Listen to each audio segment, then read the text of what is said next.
Let's roll this popsicle stand. Oh, there goes the camera. That's good stuff. OT day 3, final day. Technically, it's the second day of training, but first day of World Cup, and they've got the camera, TV set up, all sorts of sponsorship stuff's going up. It's mayhem over here. Hey, and it's Rita. Hello, Rob. And Martin. Hey. You're gonna hear his voice tomorrow, but that'll be like 4 days ago for you.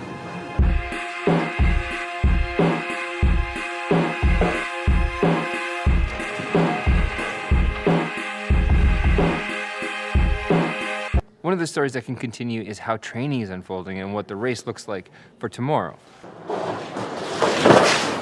And with that, how the one day of canceled training is affecting everybody and what the mood is, the nerves. That's one story.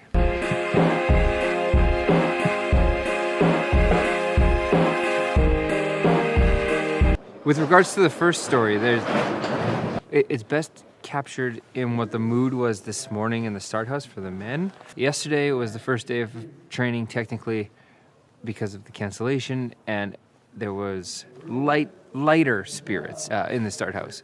This morning, completely different. It's separated into men training first, women training second, so it's all the men together. And I think that dynamic of removing everybody made it realize that now you're my competitor and you're my competitor. Whereas before it was everybody's there training together. Now there's no bulk. There's no way to get confused or tricked into forgetting that my opponents are in the start house. Now they're all right there. As a result, it was dead silent. It was like a golf course. Everyone had their music in. No one was talking to anybody. It felt very heavy and intense and focused. I guess that makes sense because today is the beginning of the Olympic year for race 1. That's a lot of pressure for a lot of people because each nation is different in its requirements to qualify for the games. So it's not simply about I have to do well, it's I have to hit these markers. I can't just finish in the top 10 like I know I'm capable of, I have to finish 8th. It's very, very intense.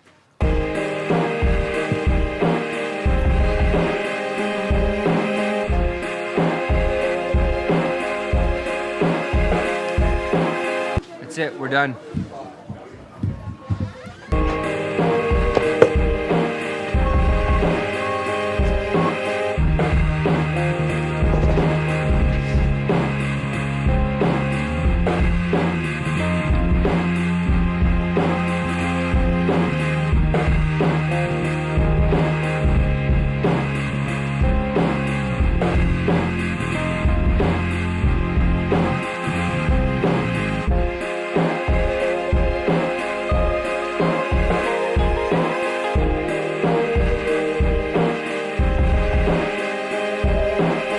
And story 2, among other main stories, is the reason for the vlog.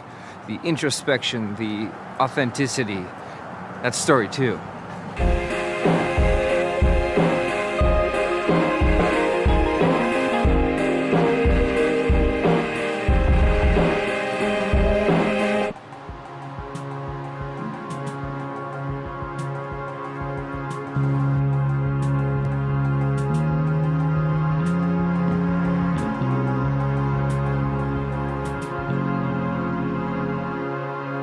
And for me, it's that second story that I'm really trying to work on and tell in new ways, either through B-roll or the music and the cutting and all of that.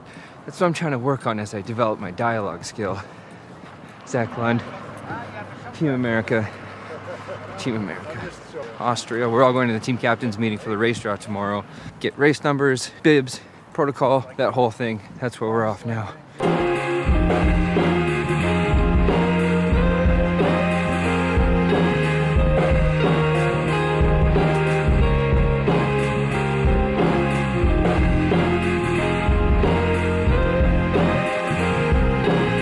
Good evening, everyone. Thank you for coming. Well, that's it. We're set to race tomorrow.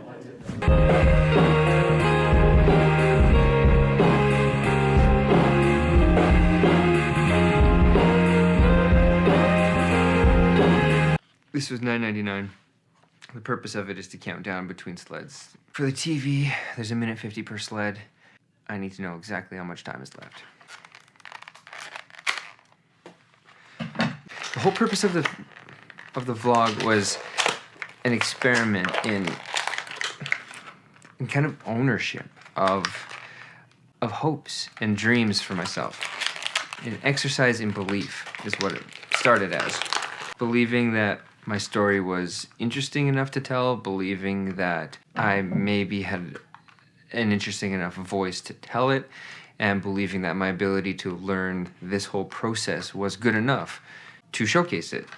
My whole life has been creative in some aspect, and I found my most creativity in sport. But this year's a little different, I guess. The story continues to be the same in terms of the belief aspect, but also this season is a transition into a realization of a dream. And that realization of a dream is the Olympics in February. Perfect, now set it to 150. See, when we talk about dreams and when we talk about pursuits of happiness and goals and making a future, all of those things, they all require belief.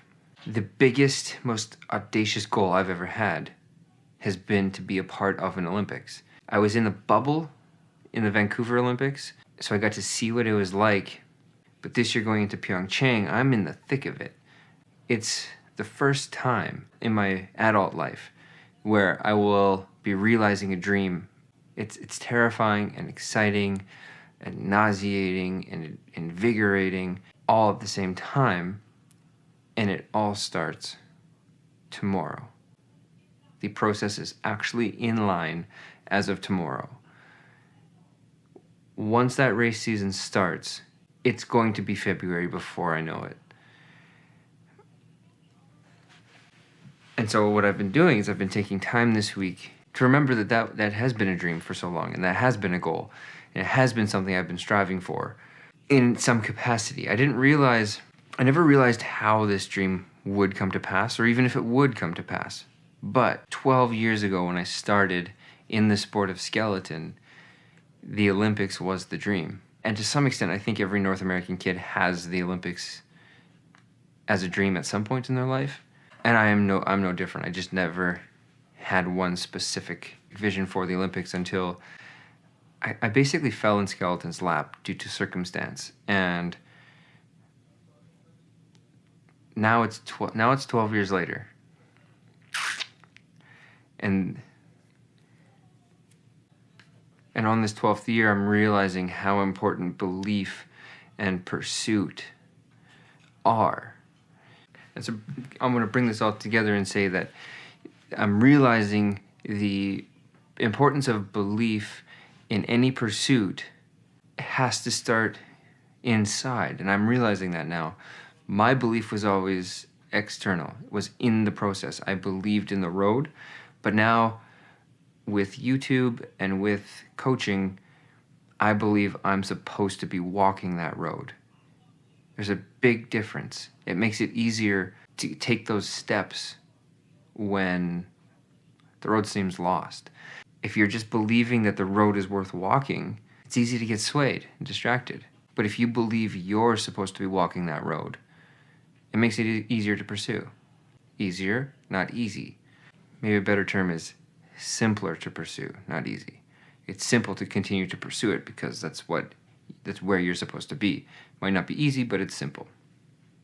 Thanks, Jim Rohn.